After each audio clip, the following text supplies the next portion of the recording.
परमेश्वर कहेगा उन्हें, तुमको क्राइस्ट नहीं चाहिए था ना, no, now I will give you a new Christ, anti Christ. लो उससे। प्रभु के वचन में बहुत सारी प्रतिज्ञाएं हैं।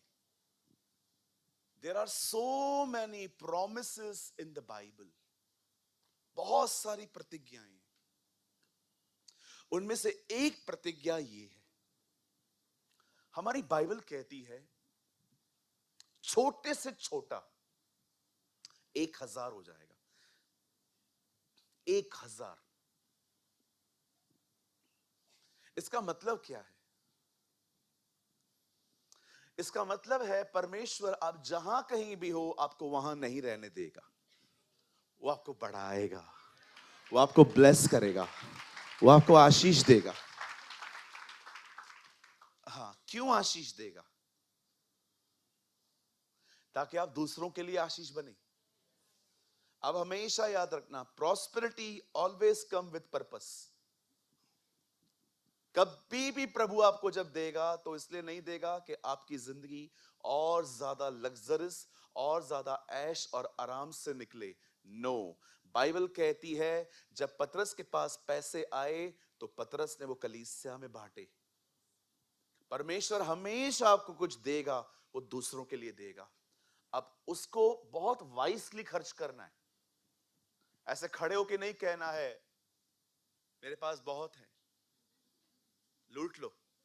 नो, बहुत सारे विश्वासी उठ खड़े होंगे। हाँ, ऐसा मत समझो कि हर विश्वासी जो है वो प्रभु के साथ चलता है। नो, बहुत सारे लोग गलत इंटेंशन से भी खुदा के पीछे आते हैं। मैं क्या कहना चाहता हूं, बड़े ध्यान से सुनिए। यहां पर लिखा है एक छोटे से छोटा 1000 हो जाएगा, सबसे दुर्बल एक सामर्थी जाति बन जाएगा।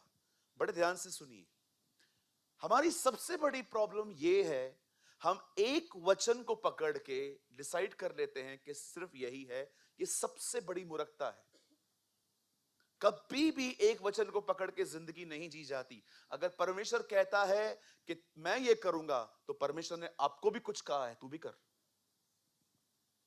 जब चेलों ने पानी भरा सेवकों ने, तब उदाकरस बनी। कभी कभी आज्ञा पालन के अंदर से चमत्कार निकलते। कितने लोग समझ पा रहे हैं? आप अपना काम करो, खुदा को अपना काम करने दो। अभी मैंने आपको यहां पर कह दिया कि परमेश्वर सब कुछ ठीक करेगा, और आप यस आमेन। और 3 बजे जैसे आप गुजरे, आपका एक दोस्त मिल गया, चल रहा है क्या, किधर, हुक्का पीने, चल चल मैं भी बहुत खुश हूं आज, प्रभु सब ठीक करने वाले, चल। और आप हालेलुया, चमाट मारेगा ऊपर से खींच खींच के वो तेरे को। मतलब क्या? अगर आपको ये प्रतिज्ञा मिल गई तो मतलब आपको जो चाहिए आप करोगे। याद रखो, जब प्रतिज्ञा मिलती है तो जिम्मेदारी बढ़ जाती है। परमेश्वर का वचन कहता है आपका काम है उसके साथ चलना, उसका काम है आपको बढ़ाना। कई बार हम प्रभु के साथ नहीं चलते हैं और प्रभु पर ब्लेम्स करते। ब्रदर, परमेश्वर मेरी क्यों नहीं सुन रहा? गालियां निकालना बंद कर, जरूर सुनेगा। ब्रदर, प्रभु मुझे मेरी क्यों नहीं सुनता? बुराइयां बंद करो।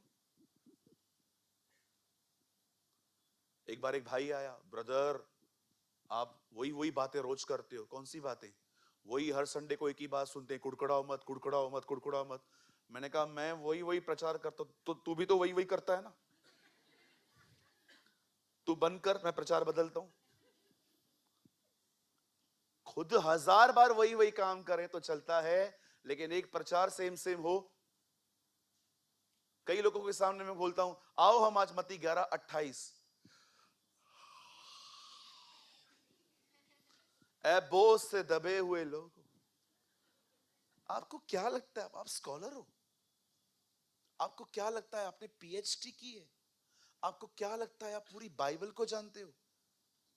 मैं आपको एक बात कहूं, मुझे इन दिनों में पता चला कि मैं मत्ती 11:28 भी ठीक से फॉलो नहीं कर पा रहा हूं। ऐ बोझ से दबे हुए लोगों, मेरे पास आओ। कितने लोग हैं मुझे बताइए, आप हमेशा अपने बोझ खुदा को देते हैं? रट्टा है वचन, समझा है वचन। चलो एक और आसान वचन रटा हुआ होगा आपको, प्रभु में सदा। कितने लोग रहते हो? कितने लोग रहते हैं? मेरी बहनों, जब आपके बाल झड़ते हैं, कितनी बहनें उस समय आनंदित रहती हैं? धन्यवाद, मैं आनंद कर रही हूं। क्यों? बाल गिर गए हैं। कितने भाई हैं यहां पर जब आपको सैलरी नहीं मिलती टाइम पे और आप आनंद करते हो? बोलो बोलो। अरे 1 तारीख को सब खुश रहते हैं, उसके बाद 28 को। बोलो बोलो, वचन तो पता है ना, घुसे हो अंदर।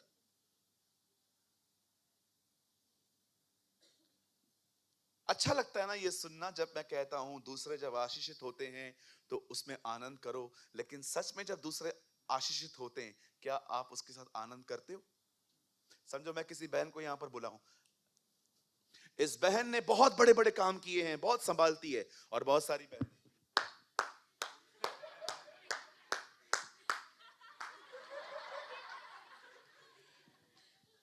अच्छा लगता है ना ये सुनना, आनंद आना चाहिए था। किया? Don't just happy in the information, be happy in the obedience. सिर्फ इस बात पे खुश मत रहिए कि आपको चीजें पता है, क्या आप उसके अंदर गए? हमारा सबसे बड़ा प्रॉब्लम यह है, हम सोचते हैं अगर इंफॉर्मेशन मिल गई तो चीज भी मिल गई। नो, बिल्कुल नहीं।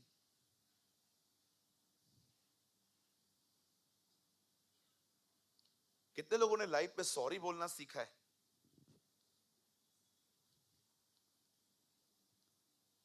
मैं सॉरी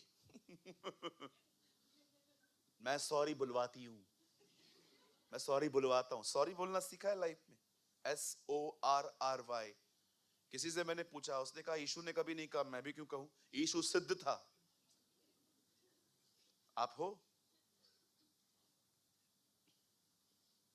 मुझे आज भी याद है, एक बार एक बच्चा यहां पर रो रहा था और उसकी मम्मी उसको उठा के बाहर भी नहीं जा रही थी, और बार बार उसकी आवाज मुझे बाहर निकाल रही थी। तो मैंने उस आंटी को थोड़ा डांटा था। मैंने कहा आंटी आपको समझ में नहीं आता है क्या, बाहर जाओ ना, घुमा के लाओ ना बच्चों को। और मुझे परमेश्वर ने मीटिंग के बाद कहा उनसे माफी मांग। मैंने कहा प्रभु उसके बेटे को भी मुझसे माफी मांगनी चाहिए। मुझे परमेश्वर ने कहा उससे माफी मांग, तुझे अप्रिशिएट करना चाहिए। वो अपने बच्चे को कलीसिया में लेके आती है बेचारी वचन को सुनने के लिए। वो चाहे तो रविवार को वो घर पे बैठ सकती है, पर उसके बाद भी वो स्ट्रगल करके आगे आके बैठती है, और तू इस तरह बात करता है। मैंने प्रभु से कहा प्रभु मैं मांगूंगा। एक बार फिर मैं बाहर गया, मैंने सेम डे पे नहीं मांगी, लेकिन नेक्स्ट डे जब मैं वहां आया तो मैंने बाहर उनको बुलाया। मैंने कहा दीदी मुझे लगता है मैंने जो कहा वो गलत नहीं था, लेकिन तरीका गलत था मेरा, मुझे माफ कीजिए। और अगर आप मुझे माफ नहीं करेंगे तो प्रभु आपको भी कभी माफ नहीं करेगा। उसने कहा भैया मुझे तो याद भी नहीं है कि आपने हमें डांटा। मैंने कहा बहन वो बात जरूरी है, लेकिन मुझे अकाउंट क्लियर रखना पड़ता है। क्या होता है जब बाइबल कहती है कि जब तुम्हारा मन तुम पर दोष नहीं लगाता, तब तुम्हें उसके सामने हियाव होता है। जब भी आप देखो ना, आपका माइंड आपका हार्ट आपको दोषी ठहरा रहा है, क्लियर करो। एक कंडेमिंग हार्ट में खुदा के पास न जाओ। चलिए मैं चाहता हूं आप सब सामने देखिए, हमारी बाइबल कहती है दाऊद नामक एक व्यक्ति था। आप सभी जानते हैं परमेश्वर ने उसका चुनाव किया। बाइबल कॉलेज में से नहीं था वो।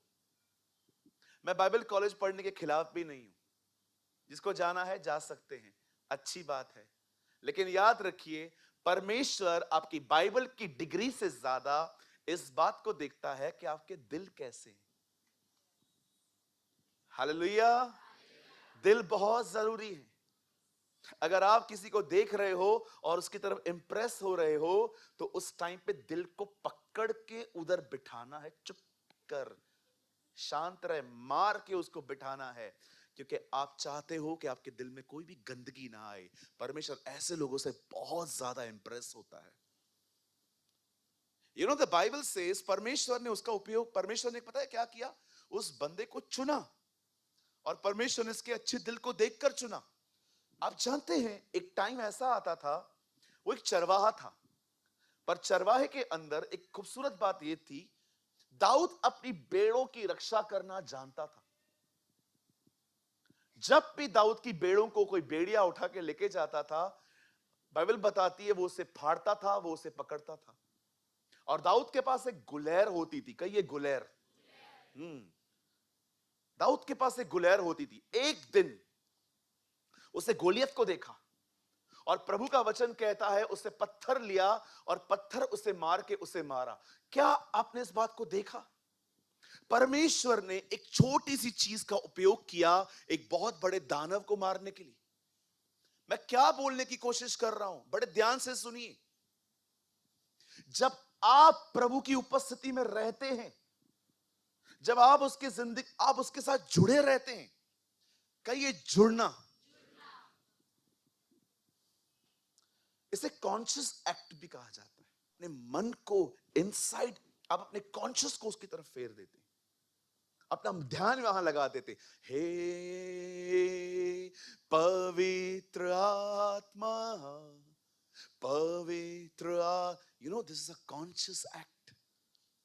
इसे कहते हैं परमेश्वर से जुड़ना। कितने लोगों को आता है ये करना? एक मिनट के लिए सोचो, आप कौन थे? आप जब आए थे प्रभु में कौन थे? कौन है यहां पर जो डिसेंट था? बहुत डिसेंट, कोई पाप नहीं किया था आपने, इधर आया क्यों तू? ये यीशु पापियों के लिए आया था। कोई है यहां पर जो ये कह सकता है प्रभु में आने से पहले मैं बहुत घटिया जिंदगी जीता था? somebody, कोई है यहां पर मेरे साथ? कोई है यहां पर जो कह सकता है कि प्रभु में आने से पहले मेरी जिंदगी बहुत ही पापमय थी, पापों से भरी हुई थी? कुछ लोग का हाथ नीचे, लंबा हाथ नहीं उठा सकते, इतना खा के आते क्या सुबह आप? ओके, जिनका हाथ नीचे है मीटिंग के बाद मिलो, तुम में से 10-15 दुष्ट आत्माएं निकालू मैं आज। हो सकता है सेना भी निकल आए, हो सकता है मैं तुम्हारा हाथ पकड़ूं और तुम 100%, because you are a self righteous person. कुछ लोगों को लगता है कि मैंने थोड़ी बैंक लूटा था, मैंने थोड़ी किसी की बैंक के साथ गंदा काम किया, मैंने ये थोड़ी किया। आदम ने सिर्फ फल खाया और यीशु के आने की घोषणा हो गई। पाप इतना हो या उतना, उससे हमारे पापों ने उसे मार दिया। क्या आपने देखा प्रभु ने सदोम और अमोरा नाश होने से पहले कहा था, अब तो मुझे बेटा भेजना ही पड़ेगा। I never read Bible like this. सिर्फ एक फल खिलाया गया और परमेश्वर ने कहा वो आएगा। अब बताओ किसने पाप नहीं किए? बचपन से कितने झूठ बोले थे हमने, कितने गलत काम किए थे। हमें लगता है फरीसियों ने पकड़ा, रोमियों ने मारा। यशाया 53वां अध्याय कहता है हमारे अपराधों ने उसे घायल कर दिया। मैं आप में से हर एक को कहना चाहता हूं, मेरे भाइयों, मेरी बहनों, अगर आप इस बात को भूल गए हैं तो बाइबल बताती है तुम्हारा विश्वास करना ही व्यर्थ है। बाइबल कहती है पवित्र शास्त्र के अनुसार यीशु मसीह हमारे गुनाहों के लिए मारे गए, गाड़े गए और जीवित हुए। आपका परमेश्वर वो है जिसने आपके लिए जिंदगी दी है, सिर्फ आपको कथा कहानियां नहीं सुनाई है। मैंने बचपन से कभी किसके विषय में नहीं सुना था कोई मेरे लिए मरा है। मैंने बचपन से सुनी थी कथा और कहानियां, ये हुआ था, वो हुआ था, ये हुआ था, वो हुआ था। लेकिन जब मैंने यीशु मसीह के बारे में सुना तो मैंने देखा इस बार बातें नहीं थी, उसकी बातों में वो खुद भी था। आज आप जिंदा क्यों हैं? क्योंकि उसने आपको बचाया है। मैं आप में से हर एक को कहना चाहता हूं, कोई कभी मत कहना कि इस दुनिया में मैं वो व्यक्ति हूं जो हमेशा रिजेक्ट हुआ, कोई मुझसे प्यार नहीं करता। एक है जिसने आपसे प्यार किया है, उसने आपके लिए अपनी जिंदगी दी है। और मैं उस परमेश्वर की तरफ से आपको वादा करता हूं, क्योंकि ये उसके वचन में लिखा है। याद रखिए, वो हमेशा आपके साथ रहेगा। He will never leave you। आप देख रहे हो एक छोटी सी गुलहर को परमेश्वर ने कैसे इस्तेमाल किया। जब आप परमेश्वर के साथ रहते हो ना, परमेश्वर इस तरह की आशीषें आप पे उंडेलता है। छोटी चीज बड़ा व्यक्ति। आप देखते हैं दाऊद परमेश्वर के साथ चलता था। आपको पता है सब लोग गोलियत को कैसे देखते थे? डेंजरस, खतरनाक व्यक्ति। लेकिन दाऊद, इट्स अपॉर्चुनिटी। दाऊद उसे अलग तरीके से देखता था। कोई ऐसा स्कूल है, सच में मीटिंग के बाद मिलो, बताओ मैं अपनी पढ़ाई फिर से शुरू करूंगा। कोई ऐसा स्कूल है जो कहता है एग्जाम नहीं लेते हैं हम, ऐसे ही पास कर देते? होगा होगा, कोई तो होगा। कोई ऐसा स्कूल है जो कहता है हम एग्जाम नहीं लेते हैं? है कोई? बताओ ना, मैं आऊंगा। अटेंडेंस ही देनी है ना, खाली रोज आऊंगा, पैर रख के निकल जाऊंगा। याद रखिए, जब जीवन में परीक्षाएं आए तो समझ लो प्रभु ने प्रमोशन बनाया है।